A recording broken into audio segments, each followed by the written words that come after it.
what people, those experiences, not also what drove resist and drove people to fight for freedom or democracy and for against fascism.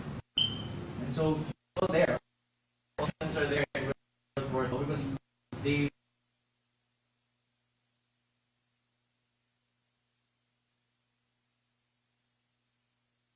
many of them have written in book to teach it like this. Are there. I want to follow the comfort living issue. I want to say 3 things. Number 1, Akihito, when he was still emperor, diba? I don't know why he abdicated. Is it out of frustration? Anyway, it's surprising that he could have visited a lot of countries. The last countries he visited was the Philippines. He bowed before, I think if I'm not mistaken, ibingan ng mga bayani. That was a very high symbolic gesture. And I appreciate that. So I expect every Japanese to follow in the footsteps of Akihito and also bow before the ibingan bayani. That is an act of reconciliation. Maybe he abdicated because he is frustrated with the Liberal Democratic Party. And then number 2, di ba may statue nasa Rose Boulevard. Ang nangyari, you know what happened there? Shinzo Abe has a rival in the LDP, a woman. She's trying to be more rightist than Abe. And so she came over, nasa pala kayo about the comfort with me. Ang Japanese patient ng LDP was the one who made about the comfort women statue in Rose Boulevard. Because, not only women statue, it was set by the local Chinese.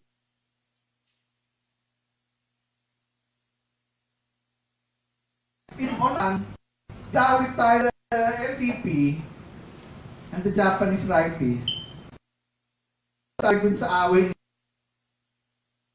acting, at least the LDP will follow suit and complain. Babae yung nag-complain But at the same time, since San Gabriela yung struggle, there are very active women's groups in Japan like the Wicked Museum in Tokyo. May ba exhibit na ng comfort women? It's in Tokyo itself. Ba't di patanggal yun? Comfort women reminders yung mga opponents. They should start with the Women's Active Museum in Tokyo. Nag-iinitan yung statue dito. Kasi time na rivalry. But Haponesa yung complain about the statue. So it's something that, you have to also fix in the women's sector. Not all women are automatically sympathetic to and since we're talking about World War II, some of the most brutal Nazis in Auschwitz, for example, were women.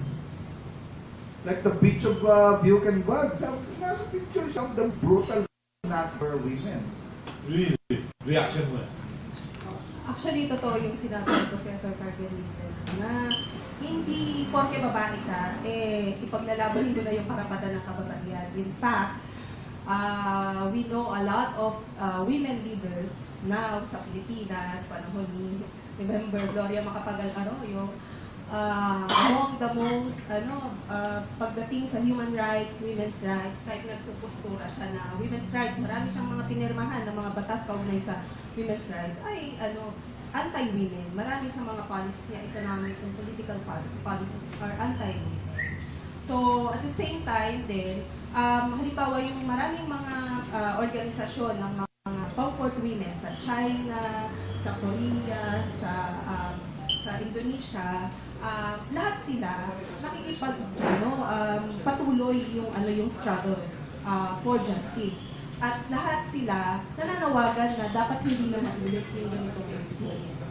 Ang isang appreciation din natin sa maraming kababaihan sa buong mundo at maraming mga support networks ng comfort women ay sa Japan halimbawa, marami talagang mga mamamayang Hapon ang nagbibigay ng ng suporta, ng solidarity, and we appreciate that kasi sabi namin, ang leadership ng Gabriela, sabi namin hindi ito actually against the Japanese people. Our fight is not against the Japanese people, the same time that our fight is not against the Chinese people, but about the policies of their governments, or sa Hapon, para kung ano yung ginawa ng Imperial Japanese Army sa Pilipinas. So yung appreciation natin din dapat nakafocus doon sa sino ba ang may kasalanan. At dapat alam natin kung sino yung kalaban natin, whether babae siya or lalaki siya, or ano. Ganun yung appreciation natin. At sa Gabriela, lagi namin, at sa Dita Pilipina, yung mga lola, lagi ina-appreciate yun.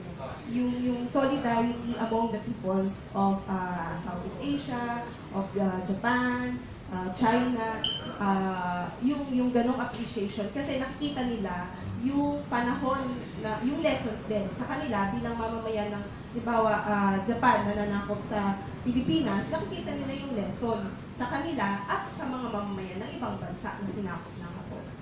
Yung pang ibang mga bansa na nakakaugnayan ninyo, may ganito rin karanasan. At ano ang kanilang paghawak sa issue? Oo, ang isa sa pinakamatinding narinig kong kwento talaga ng karanasan ng comfort women, yung mga military sex slaves ng Hapon, yung mga sa China halimbawa na paano sila kinidnap mga bata, nirape, at nung bumalik sila sa sa community nila, yung mga pamilya nila mismo ay tinakwil sila. Meron pang hindi na kinausap ng pamilya niya hanggang sa mamatay. Tapos ang nag-aalaga na lang sa kanila ay yung mga kapitbahay o kung yung mga may kakilala, kaibigan na may na sympathetic doon sa nangyari. Sa mga Koreans, mga Halmoni, matindi ang karanasan nila at marami pa. Kahit sa Indonesia, hindi natin alam yun eh. Ngayon lang natin nababasa kasi walang walang mga documentation. Yung Okay. kanila. Is it because of the culture? Sa mga Muslim, iba ang dating kasi nun. Noong nagkukwento, malamang ganon, pero yung mga sinasabi din nila, mas pa doon sa kaisipan na kapag ikaw ay ginahasa o hindi ka na virgin, lalo na, pero talaga Na-ostracize ka. sa community. Kasi society, ikaw ay stigma, ikaw ay Pamilya. oo, sa pamilya, sa komunidad, ikaw ay babae. Kapag nag-asawa ka, kasi pag lilingkuran mo yung asawa. May kailangan sa kultura. But in Indonesia, I tested the women's fund on behalf of the opponent group sent by sa binoykot ng others eh. But there were two kinds of comfort women. Indonesian and Dutch women. So, hindi lang Asian women in. By the way, I think our preference is not to call them comfort women. Jugunienko, because of euphemism. I think the rally for wartime Japanese military sex slaves. That's the point that the Japanese scientists do not want to believe. Kahit sa kanila, okay lang matawagin ng women eh. We should emphasize that it's wartime Japanese military sex slaves. Okay. Alright. Anong feeling ng mga Chino sa watching grade? Meron din ba yung mga kababayan na naging biktima ng mga abuso ng mga nanako? Actually, the Japanese, particularly the Chinese women in the Philippines, because of what was happening in China. So it was a form of suppression, a reminder to Chinese that Japan was there, they had an upper hand initially. So it's a sort of a reminder that Na-conquer namin kayo. Gano'n. conquer, yeah, partially. Initially that was true. They had the upper hand initially. So it was a sort of a reminder. But the Chinese women at that time, they had a hard time.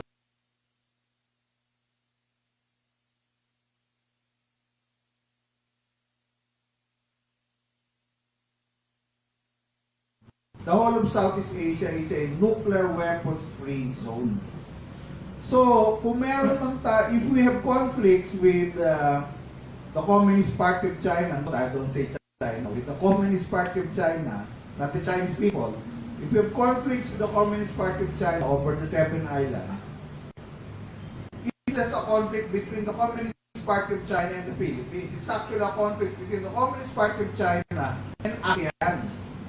Because the West Philippine Sea is in Southeast Asia, and the whole of Southeast Asia is supposed to be a zone of peace, freedom, and neutrality, recognized by the world through the United Nations, and a nuclear weapons-free zone. The Bangkok Declaration, the treaty. So, hindi natin solo yung problema. Problema yun ang buong Southeast Asia. Okay. Pero mukhang... Ano lang kasimple yun. Oh, okay. Professor, would you care to add to the discussion? Ayun, and it's true. No, that of course we should remember that we are part of a regional community and a world community, and then that what's happening today is not just our fight, but it's important also to review these institutions that should supposedly be protecting us, and why aren't they protecting us, and why aren't we invoking them to protect us? Okay. That's why I'm invoking the SOCPAN. Magandang issue yan, ano ha? Precisely why I'm invoking the Alright. SOCPAN. Anyway, kung titingnan natin yung kalagayan ng mga kababaihan ng ikalawang limang pag-ibig, meron bang mga pagbabago o meron bang at least binanggit yung pamahalaan para sa kanilang kalagayan? Well, sa kalagayan, yung naganap noong tingin namin, yung naganap noong World War II at yung nagaganap ngayon, malaki yung pagkakaiba pagdating sa mga batas. Kasi ngayon, halimbawa, meron tayong around 39 or 40 na mga batas, declarations, na supposedly ay nagpoprotekta sa kababaihan. So, hindi ko alam nung panahon ng World War II kung meron yan ng ganon, pero malamang wala. Pero yung mga batas din na yun, ibinunga siya kung paano pinaglaban ng kababaihan yung karapatan nila. At mula yun doon sa lessons ng kasaysayan na pinag-aralan ng mga kababaihan at ng mamamayan. So tingin namin yung nangyari noong World War II at nangyayari ngayon, walang pagkakaiba pagdating sa pagtingin sa kababaihan. Noong World War II kasi, ang tingin sa kababaihan, yung kaisipan na ang mga babae, sex object, pwedeng parausan, pwedeng gamitin anytime na gusto. At anytime na hindi na nila pakikinabangan, pwede na nilang patayin, i-discard. Ganon din yung pagtingin ngayon na lumalaganap. Kasi ang panggagahasa naman, nakaano yan sa kaisipan na ang babae, sex object yan, pwede mong harasin, pwede mong gamitin, pwede mong parausan, i-rape, kung gusto, kailan mo gusto. Doon kasi nakabatay yung panggagahasa. May kakaibang, kalagayan ng panahon ng World War II kasi nasa giyera tayo. At madalas, ganun ang ginagamit ng mga mananakop na bansa sa mga kababaihan at mamamayan. Ginagamit ang panggagahasa, ang karahasan sa kababaihan para takutin, i-subjugate yung mga mamamayan. Nangyayari yan hindi lang noong panahon ng World War II, sa marami pang mga giyera na mga sumunod. Kahit sa mga sa Afghanistan, sa Iraq, sa Congo, ngayon, halimbawa sa Myanmar, yung mga kababaihan na ng Rohingya, nangyayari yun. Kasi tool of war na ginagamit ang panggagahasa. At hindi malayo sa Pilipinas na nangyayari. So marami tayong mga kaso na yung mga kababaihan, dahil nasa komunidad sila kung saan sinasakop o maraming presensya, malaki ang presensya ng mga state forces. Doon mas marami din ang kaso ng mga hinagahasa ng mga state forces. Katulad ng World War. Pero ngayon na may Duterte administration, ano ang trato sa kalagayan ng naging comfort women? Mula nung umupo si Duterte, kasi ano yan every president nagsasubmit ang mga comfort women ng kanilang demands, ng kanilang petitions sa Malacanang para mag-appeal sa gobyerno na itulak yung kanilang panawagan sa hustisya ng gobyerno. Pero sa panahon ni Duterte, wala pang tumatanggap ng kanilang petition. At Kahit sa 8888, yung bandayan mo, line? Wala. wala So pa. yung petition, hindi natatanggap. Hindi pa. Every Congress din, nag-file kami through Gabriela Women's Party and other congresses. Nag-file kami ng petition sana para i-recognize sa history. Pero hanggang ngayon, wala pa rin nakikinig. So kung sa gobyerno yan, mula panahon ni Ramos, yan hanggang ngayon, walang nakikinig. Cory. Panahon ni Cory. Ganun na rin. Oo. So the difference between them is the same. Ayaw pakinggan yung kalagayan ng kababaihan. Oo. Tapos madalas, ang naririnig na lang namin, dinanggap yung petition, halimbawa, pero the next day ay pag tinanong mo or after mga walang nangyayari. Ano yan? Wala tayong magagawa kasi malaking business partner ang Japan. Malaki ang investment nila dito sa Pilipinas. Malaki ang nawawala. So pinagpapalit mo yung panawagan mo sa hustisya, yung panawagan mo sana para sa mamamayan mo. Hindi lang sa mga comfort women, kundi sa buong mamamayan mo. Doon sa kita sa business. Hanggang Kung ngayon, yan ay kung kumikita tayo. hanggang ngayon kasi sinasabi na Japan is the biggest source of official development assistance. ODA. At hindi matatawaran yun. At direct foreign investment. Okay. So yun ang problema natin. Anyway, sa ganitong pagkakataon, meron banggaan yung mga superpowers. Saan po pwesto dapat ang Pilipinas? Yun na nga eh. Hindi ko tinatawag na superpowers yun eh. Yung World War II kasi was the second imperialist war. Ang pinagkaiba ng World War II sa World War I, yung World War II at the same time was an anti-fascist war. So kasi when you say superpower, it's as if lahat ng Amerikano imperialist. Hindi naman eh. As if lahat ng Hapones imperialist. Hindi naman. So we must properly define it as a conflict, a competition, a deadly competition among the imperialists. So they're imperialists in the First World. So when will it turn into a shooting war? Now, the lesson of history is that they start out as trade wars.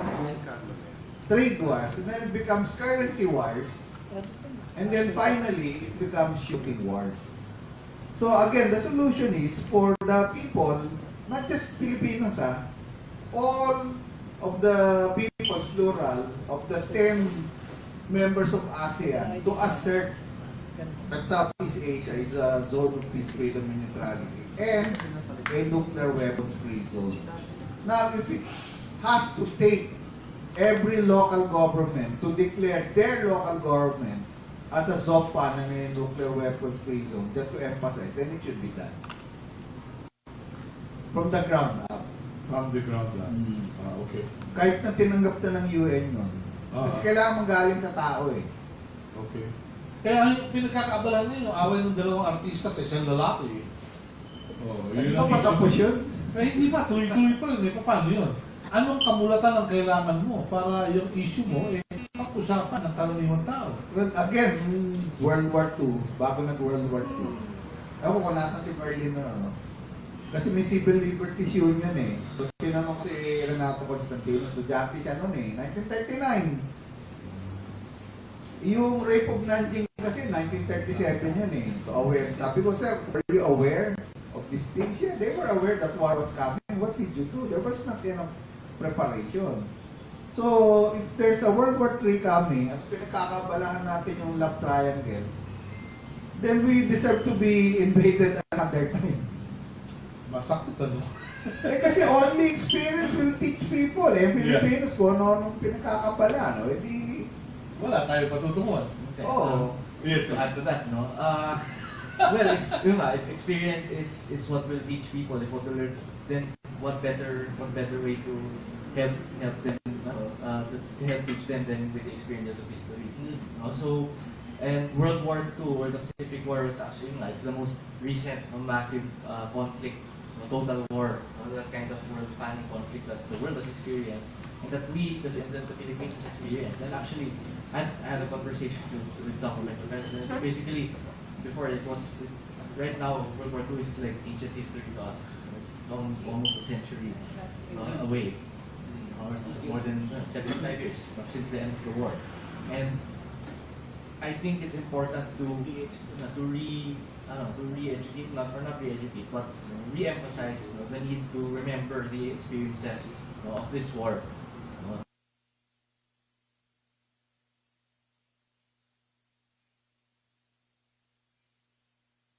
Yung the women group, the group of women that joined WASI, most of them cut their hair and don't.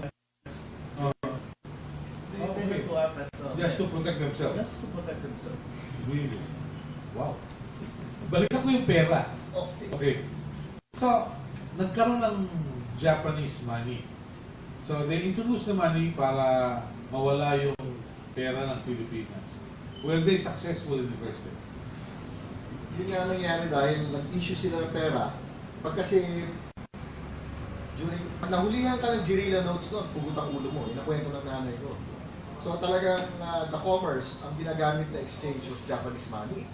Ang problema sa Japanese money, they printed so many, nag-drive ng hyperinflation. Sabi nga ng nanay ko, bibili ka na ng isang taling kangkong, 100 pesos. So isipin mo, hindi na nga binibilang daw.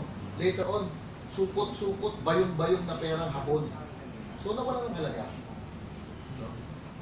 So, alam mo na ang Pilipinas, eventually, hindi nasabot ng Hapon kasi ang daming guerrilla notes na nagsisirculate. So may mga lugar talaga na hindi Japanese money ang kinikilala. Nawala ng halaga eh. Ito yung Japanese money. Oo. And this was 5 pesos. Oo. 5 pesos. So, Kano yung benta niya? Nabibenta ba ngayon? Oo. Pero ngayon eh. Oo, pero tinan mo yung guerrilla notes ha. Ah. 5 centavos, 100 pesos. Kasi nga, pugot ang ulo mo pag nahulihan ka niya. Okay. Pero yan ang nagsisirculate nung wala na, hindi na kontrolado ng mga Hapon. So iba-ibang lugar sa Pilipinas, pati Mountain Province, may sarili siyang May sariling pera. Yes. Noong panahon ng Hapon. Panahon ng Hapon. Doon lang nag-circulate. Oo. Kasi ayon, kumbaga, it's a rejection of the Mountain Province. It's a rejection of Japanese money. Kasi nga, wala nang halaga eh. Print lang sila ng print eh. Deposited in the Philippine National Bank. Yeah. May provincial auditor, assistant provincial treasurer, and provincial governor. Yeah. Ganun. Kaya nga, ang kinikilalang presidente, si Manuel Quezon pa rin. So meron tayong guerrilla notes. Si Manuel Quezon, kaya nga, siya pa rin ang presidente natin. In exile nga lang. Pero siya pa rin ang presidente. Si Manuel Quezon pa rin. Ganun. Oo. Kung ano, 10 pesos. So alam mo talagang hindi kontrolado ng Hapon ang buong Pilipinas. Kasi ang perang ginagamit natin, guerrilla notes. Okay. Which reminded me na nung panahon ni Marcos, may bagong lipunan. Nung maapo si Tita Cory, sinaipon lahat yung bagong lipunan. Pinaltar yung bagong pera. No? Dinimonetize mo na, anong halaga niya kung wala nang makikipagpalit ka. So money is just a medium of exchange. Pero wala naman siya talaga halaga. Pero sapagkat ito yung pagkadalubhasa mo, siguro meron ka rin unit sa economics. Ano? Pero ano yung nakikita mo dahil sa nag-devalue yung China ng yuan, tapos sabi nung Amerika, ay currency manipulator. Sabi naman nung sino nagsimula? Gano'n. You cannot help it eh. Kasi ang currency manipulation, maski nung panahon ng Amerikana, for example, yung piso nila, 1 peso, ang ginagamit nilang silver dito originally was yung parang yung US Morgan silver dollar. So $1 is 1 peso. Pero later on, noong 1907, kasi nagtaas ang presyo ng silver, nag-issue sila ng piso, pero lesser ang amount ng Silver. So makikita mo, nung pa lang, may konting difference na. Kasi pag tinimbang mo yung Morgan silver dollar, mas mabigat kesa sa Philippine silver peso. Supposedly 1:1. Kaya nga eventually, nadidevalue ang peso. Pero mapapansin mo, kunyari, pag tinimbang mo kunyari yung 2.50, katibang ng peso. 10 Gs. katumbas ng piso. 5-20 centimos, katumbas ng piso. Kasi the amount of money is really silver-based. Kaya maski yung piso natin nun, silver treasury certificate, it's the amount of silver. So meron talagang value. May value. Eh, paano yun? Nung bata ako, nauso na yung lapu-lapu, yung isa safety mo, na hindi mo malaman kung ano, plastic ba yun? Aluminum. Made of aluminum. Yun na nga eh. Kung tutuusin, ang value nun, aluminum foil. Wala na halos metal value ang aluminum eh. Di ba? Hindi na ako ni Ron kalunsod ng Kyoto yun. Pero before, aluminum was expensive. It used to be precious metal when it was so expensive to produce. Even the king of Thailand used to use aluminum utensil kasi yung panahon na yon napakamahal i-produce ng aluminum. Eh ngayon, dahil it's cheap to produce, ginagawa natin aluminum foil. So yung mamera natin, wala na yun. Pag flat out mo yun, it's aluminum. So ang value ng pera dati, nakatie up sa bullion. Ibig sabihin, pag sinabi nating 1 peso silver, dapat pag pinalik mo sa bangko, you have silver of that amount. Kaya nga, makikita mo ng Japanese money, nag-print out ka, wala naman siyang backing. So nawalan rin siya ng value. It drove hyperinflation. Kaya dangkal-dangkal, nawalan na siya ng halaga. Nakikita mo ba yung signs ng World War II ngayon? Yun ang sinasabi natin eh. Kung sundan natin yung away, ano ba talaga yung pinagmulan ng away? Di ba merong away ng teritoryo? For example, bumisita lang kami sa Korea, may isla doon na pinag-aawayan pa rin ng mga Korean at Japanese, yung Dokdo Island. Di ba? So territory becomes an issue of, maski sabihin mo, territory becomes an issue of war between two countries. Pero, di ba, maski na hindi yan away for territory, away yan for livelihood. Kasi ano ba yung kabuhayan? Lahat yan drives economies eh. Katulad ng benta ng Amerika sa Saudi Arabia. Oy, Hindi, pero war material din yun. That's 4 billion worth. that's right. Uh-huh. Saudi, I think, provided the money for the Afghanistan, for example, to resist the Russians. Diba? Uh-huh. Kaya nagkaroon ng Taliban. Pero, diba? So Okay. again, there's money involved. And there are people who made it their business to profit from war. Really, at the expense of the people. Sad to say. And they can sleep soundly at night. Well, that's another point. We'd like to open the floor to our colleagues from the media. We have international and local media, but just the same, all from the media. Yes, please. Thank you, Abdo. Yes, sir. Ron, sir. Two questions, sir. First, can you tell us more? Yes, please. When you said about the possibility of World War III, what are the concrete scenarios do you see? And aside from ASEAN's role, what will prevent a World War III? And then I'll just shoot my second question, sir. Go ahead. What do you think about the government, the Philippine government's position, consistently neglecting the appeals of the lolas for help in their struggle for justice? And what should government really do? Okay, so the first question. The trade war has been expanding. First, it was just between US and China. Now you have Shinzo Abe removed the Koreans from the white list of sensitive export materials. And the Korean responded by boycotting Japanese products. So now you also have a Japan-Korea trade war. There's going to be a third trade war between India and Pakistan. So when it expands, there will be a currency war. And then at some point, a shooting war. So in a sense, World War III had already started. That's not as well because it's already started. Even the Pope Francis, in his recent statement was warning about what he calls sovereignism, no? Just another word for national, but it's not really nationalism because it's fascism. Okay, so what can we do? Again, everyone, NGOs, local governments, government agencies, even corporations in the 10 Southeast Asian countries must remind the world that the ZOCFAN and the nuclear weapons free zone of Southeast Asia has been recognized by the United Nations. Because it has not been mentioned. That's why I'm invoking it. And then second question, when you say government, Philippine government, right, there are 3 branches.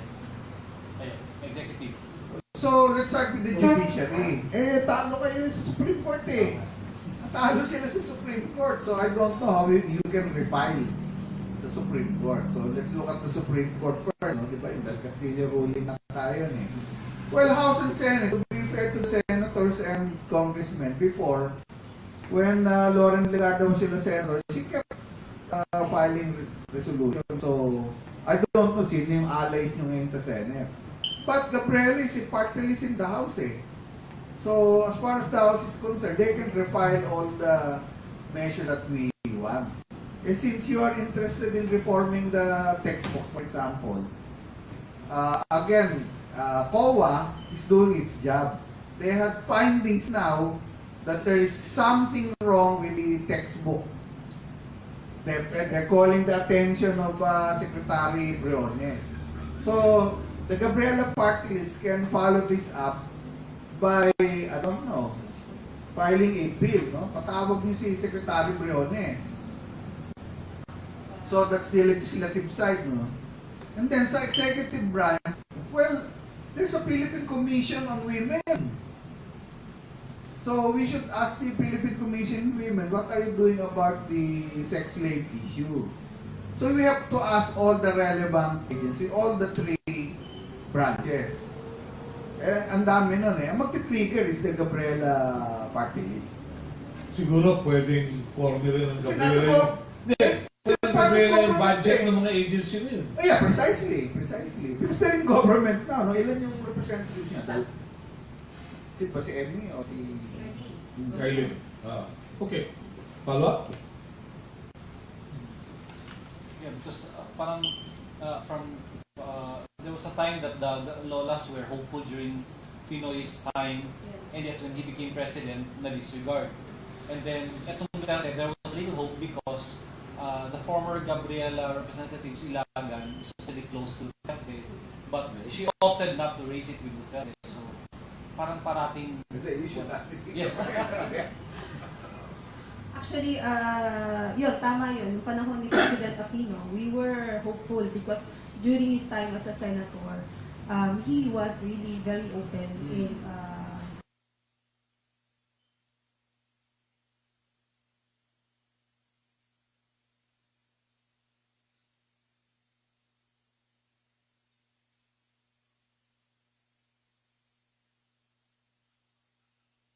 yung mga the women group of women that joined Quansi, most of them cut their hair and long pants.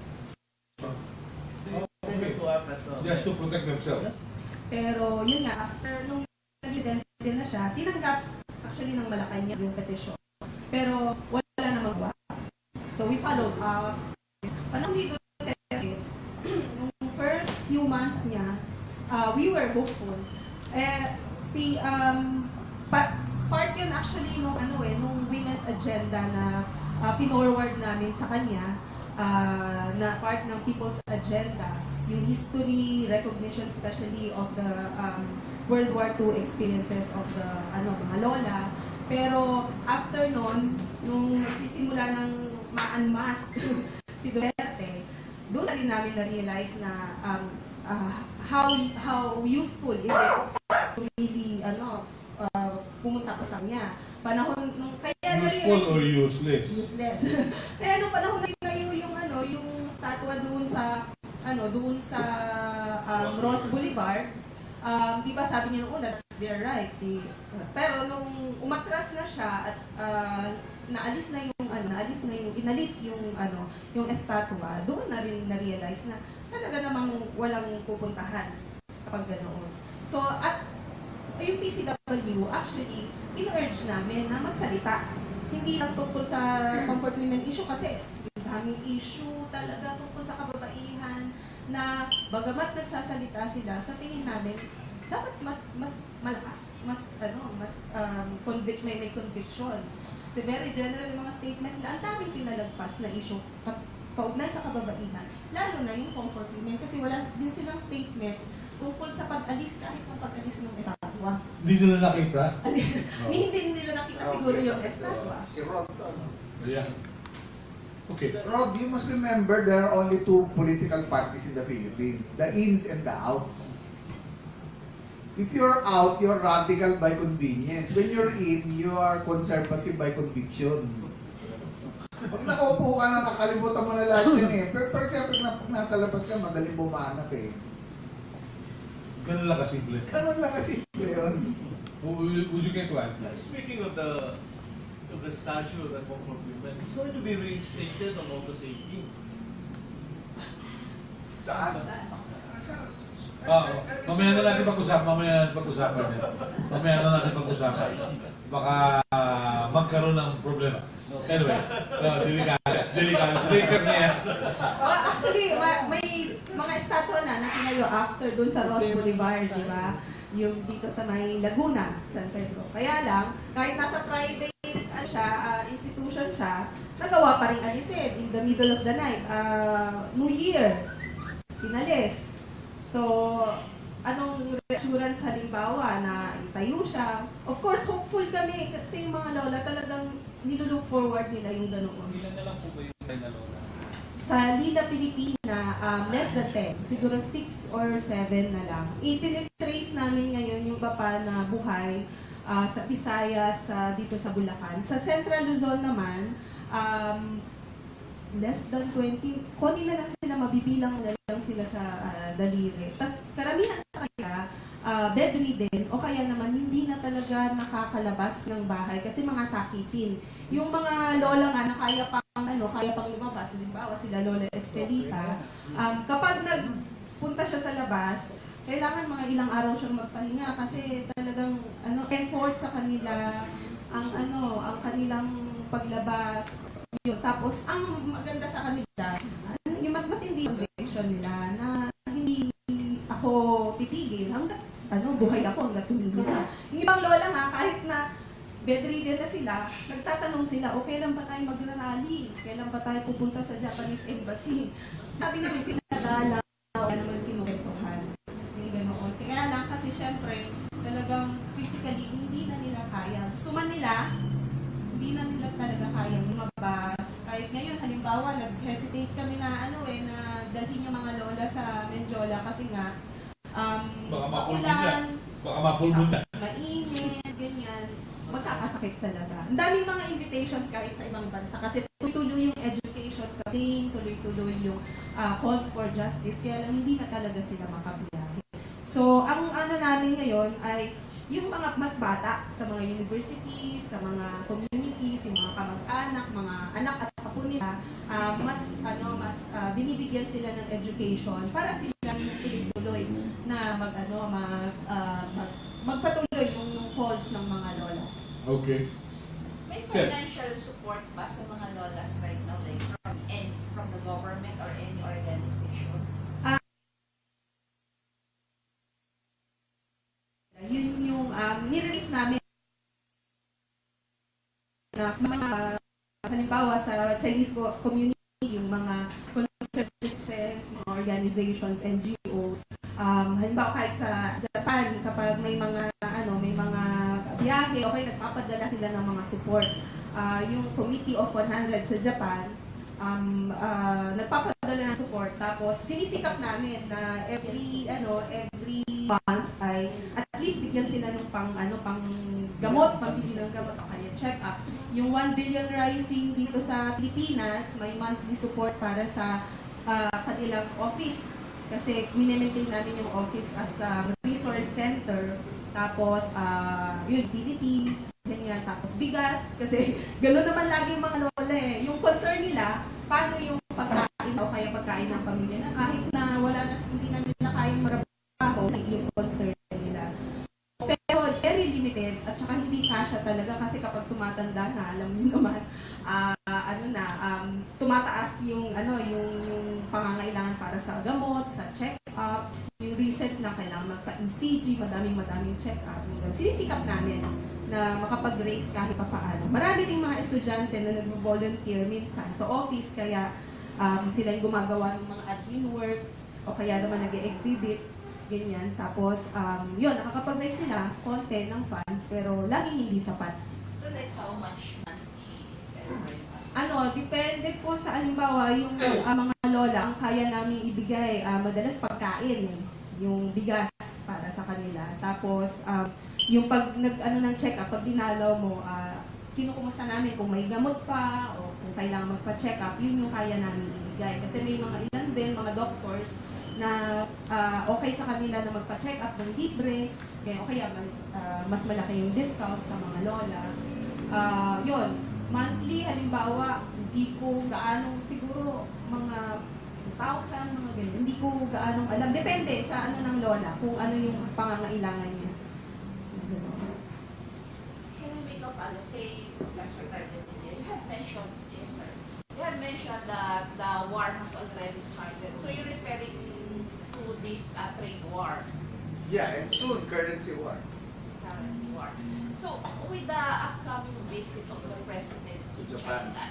China, China. later- Our president.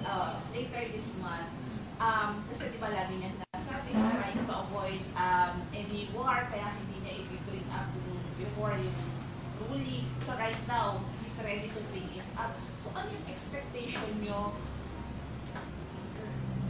With Duterte or Xi Jinping? Which Both. president? Both.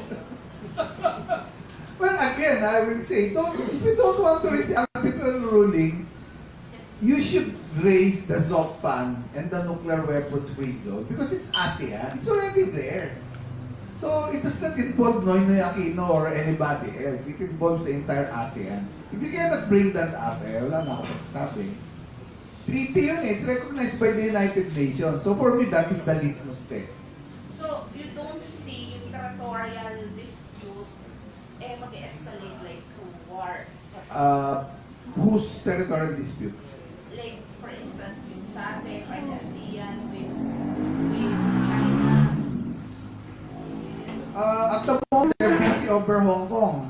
If they cannot fix Hong Kong, so again, the litmus test is the ZOC fund and the nuclear weapons free zone. If you cannot raise that, but since you brought up, I think what we should watch out for. Remember, this is also a lesson for the left in the Philippines. Both Mussolini and Hitler came from, were socialists. Even Hitler, he was with the Bavarian People's Republic. So, yung fascism, niluwayan ng kaliwa, galing sa kaliwa yan eh. So, any party that says that, we practice socialism with national characteristics, national socialism yun eh. Even Hitler was saying he was socialist. Except that national socialist nga. So, if you reduce socialism to its national characteristics, you are merely replicating what Mussolini and Hitler did. Okay. Kasi 1 plus 1 yun na lang yun. Ganon. Yes, Professor. From your end, how do you look at things? I like predicting the future, no? Pero nasa history. That's not my job. Usually magiging mali ako, di ako mali mo. Yan. Pero, ayun nga, what's important nga is the present. So, regardless, hopefully ma-prevent natin yung ganong future, no? And, ayun, aside from invoking our rights, no, at yung mga treaties na meron natin, our alliances, no, I think yun nga, we should more than waiting for our leaders to do that, no, which they might not. Kailangan may pressure din from our side, from our kailangan may pressure din kasi if we kapag walang pressure to our government, to our leaders, we're not gonna do anything, no? If may plano nila, no? So yun, and ganun din, no? Pati din sa World War II, no? A reminder din na, we did not win alone, no? We fought, it was through yung alliances, no? Not just with the US, pero diba, it was a worldwide effort, no, against fascism. And that's something that's important to remember, na the Philippines is not alone in its disputes, its struggles, in its problems, no? We have ASEAN, we have the United Nations, no? So, we can still hope, no? Hindi naman hopeless ang situation natin. Yeah. But there's a saying that revolutions devour its own children. Yung Bukbalaha fought the Japanese, pero nung nakapwesto na, may kalayaan na, tinabi na yung buksa lahat. Saan nandun ang problema? Again, just to be clear, since you asked me, so it's not just Duterte. We should also ask Jokowi, the Thai junta, the Burmese junta, Mahathir Mohamad, yung Communist Party of Vietnam. How do they stand on Zopfan and the nuclear weapons free zone? So the question to ask to Xi Jinping is, does he respect the Zopfan and the nuclear weapons free zone? Of course, also with Abe Sincho, Pope Francis, all of them. Okay, very good. But revolution is devouring its own children. Yeah, but also it said in Rogue One, a Star Wars story, revolutions are built on hope. Talaga, ha? Okay. Turo, got some questions too? Yes. Please. Sorry, I came late, so maybe you already discussed, but may I ask, you said conflict amendment, what kind of remaining issue should be Compensated? compensated between Japan and Philippines? It's a very ticklish issue. Yeah, a lot of atrocities or something like Para that. yung issue sa Japan. In connection with World War II? Yes. Yeah.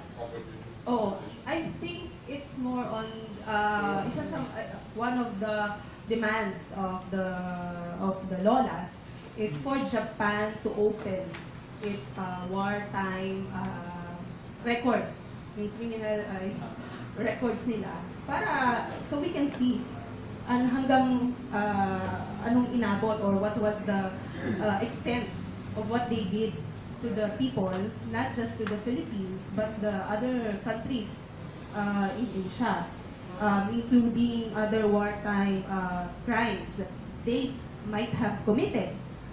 Kasi it's a lesson of not just for the comfort women or the people, the women, but it's a lesson of the whole of the peoples. Like Professor Cadenigas, it's a lesson of the peoples of Asia and of course the entire world. The same as what I think the Germans did, no? So it opened its history or its what it did during World War II. So yung scale, yeah. So and then also at the same time, what is it doing now?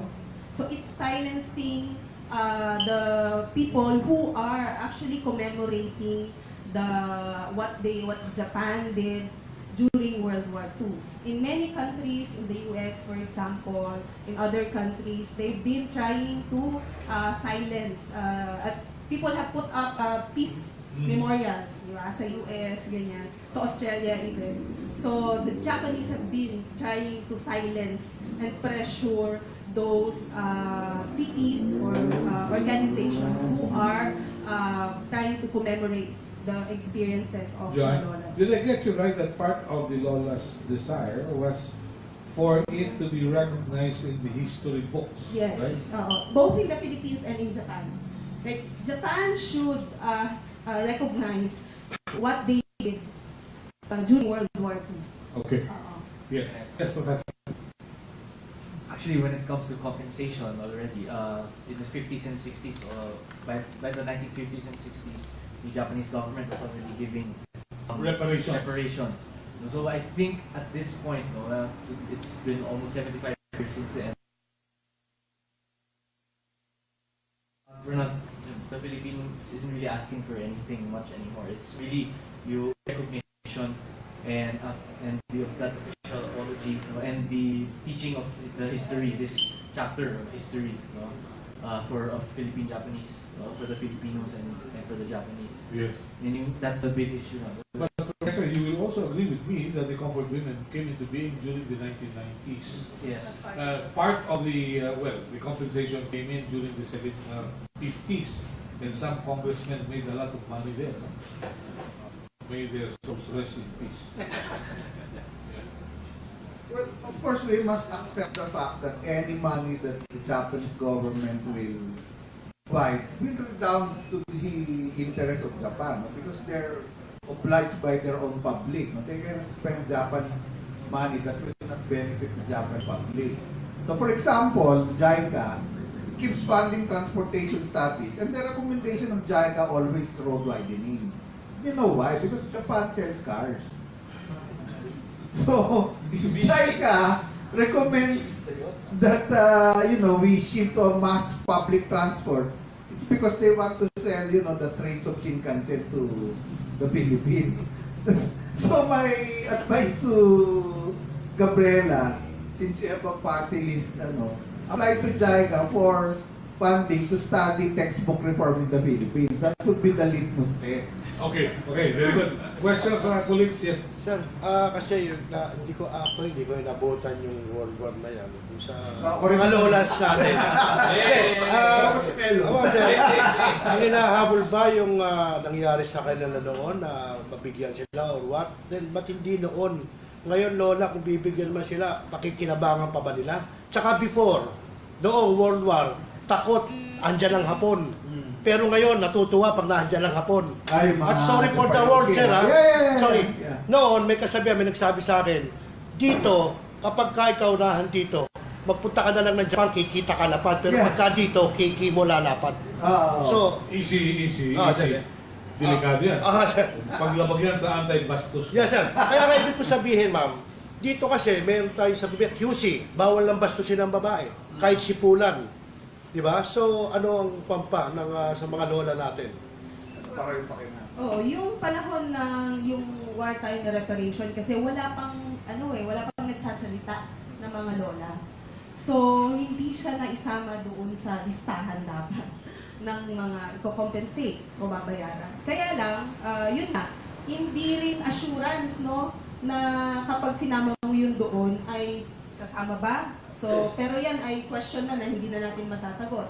Pero at the same time, dahil lumabas yung mga lola, supposedly, dapat hinabol ng gobyerno ng Pilipinas na isama ito doon sa wartime reparation by recognition. At ang unang demand ng mga lola ay i-recognize both ng Philippine government at ng Japan. Kasi pag ni-recognize mo yun, dapat may reparation sa mga victims. Ang isang, yun. So, ang isang halimbawa kaugnay sa pagiging bastos. So, may mga batas tayo kaugnay sa, sabi ko nga, around 40 na mga batas kung ano-anong mga supposedly ay nagpo-protect sa karapatan ng kababaihan. Kaya lang, kung ang isang tao naman, pinakamataas na opisyal sa gobyerno mo, nagpapalaganap ng pambansang kabastusan, ay talagang hindi lang pag-iinsulto yun doon sa sa mga lola na nakaranas ng ganun katindi na na karahasan, kundi pambabastos din sa mamamayang Pilipino. Okay. Sa lahat. So, sa palagay niyo ba, ma'am, maaayos pa yan? Kasi ang tagal na dapat noon pa. Ba't ngayon lang? Ang sabi nga ng mga lola, hanggat hindi sila namamatay, ipaglalaban nila. At hindi, para sa kanila naman, para sa kahit sa mga historian, sinasabi naman natin, hindi lang para sa individual na hustisya na yung pinaglalaban natin, kundi yung hustisya na maging bahagi ito ng kasaysayan natin, makuha natin yung lessons. Sino man yung mahalaga sa history, yung lessons, para hindi na maulit. So we don't repeat the what happened during the past, or we will be able to avoid or prevent it. Yes. So the lesson is crime does not pay. So I want to see in Japanese textbooks mention explicitly that Yamashita was correctly convicted and executed for war crimes. I want to see that in Japanese textbooks. That is if Nippon Kaigi will allow Apishincho. Marami litmus test, ha? Just one sentence. Yamashita was justly executed for perpetrating war crimes. One sentence. I want to see that in Japanese textbook. Hindi mo ba pasisiyasat yung Yamashita Gold? Kasama na rin yun doon, no? Dahil yung daw ang dahilan, kaya yumaman yung isa. Meron naman talaga eh. Pero but before, in fairness to the Japanese people, we should also correct our textbooks. Kaya lang may findings yung COA against the DepEd. Okay. Magandang topic. That will be another topic. Oo. Oo. Huwag kayo mag-alala. Kukumbidahin namin kayo muli. Yes, please. Question? Yes, please. Yung tanong ka? Yeah, sige, go ahead. So ano pong sa paninindigan ngayon ng Administrasyon Duterte, ano pong worst case scenario na nakikita natin pagdating po sa pakikipag deal niya sa international community, hindi lang po sa ekonomiya, maging sa pinag-aaduan din po ng teritoryo?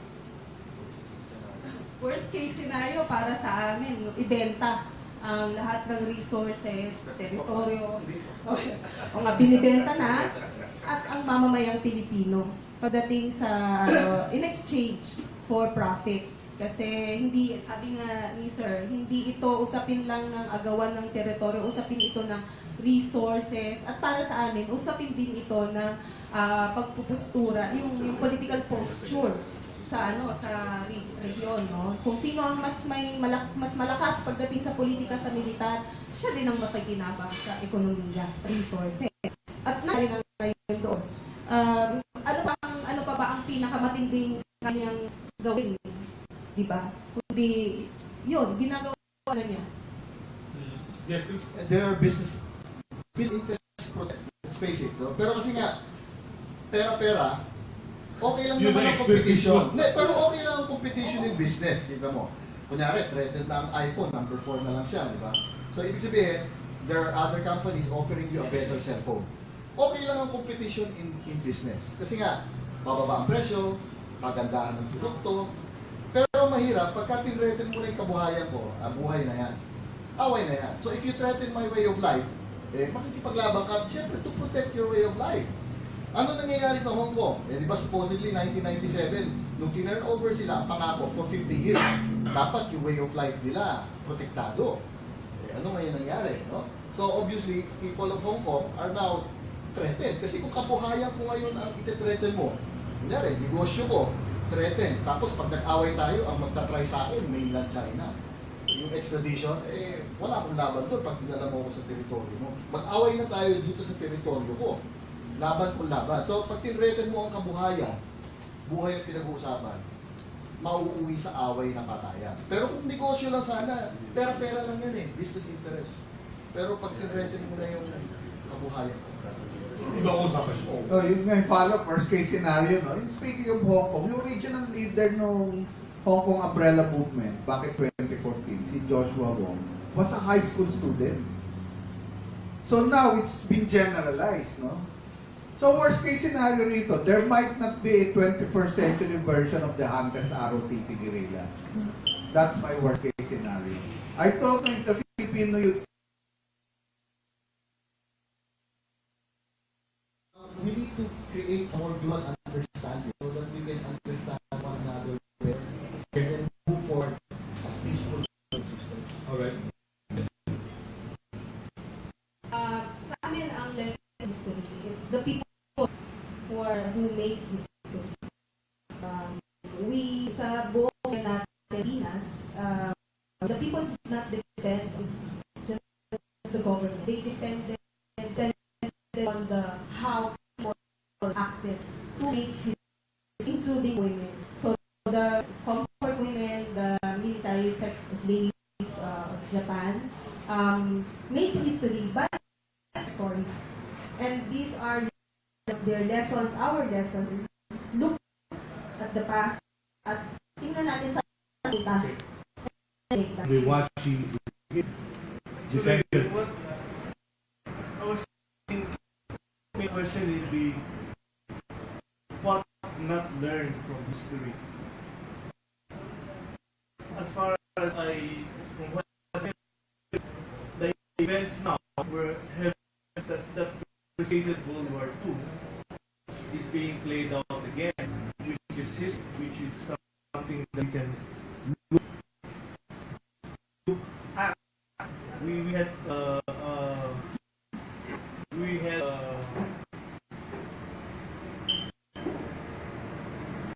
a set of events leading to World War II is similar to what that's similar to what we have today. So today we're stepping the same track, the same stage, we're doing the same mistakes leading to World War II. So what did we learn Okay. from us? Okay. That's the point. What did we not see? What are we not seeing? Okay. Very well. Yes, please, Professor. Student learn history. We have to remember that history is just about past. It's very much about the present. It's not the story of people before us who live for us, all of us, because the past is connected to the present. And we have to recognize we are here today where we are because of what happened before us. And we have to learn from that. We have to recognize it. And in the case of the Second World War, we are today. It should inspire us. The sufferings and the stress and the resistance, victory, triumphs, all of it. Part of our story. That's part of what we are today. We should not forget about it. How the generation of the war of the Japanese occupation were inspired by the generation of revolution, the struggle to fight, and to for what they believe. So inspired as well. Very good. Professor, One sentence, if you want to spare, I heard that. And, yeah, let me end our program today with a quotation. A state too expensive in itself, or by virtue of its dependencies, ultimately falls to decay. Its free government is transformed into a tyranny. It disregards the principles which it should preserve, and finally degenerates into despotism. This distinguishing characteristic of all republics is stability. The character of large republics is mutability. Take this word from Simon. Thank you very much. Nice day.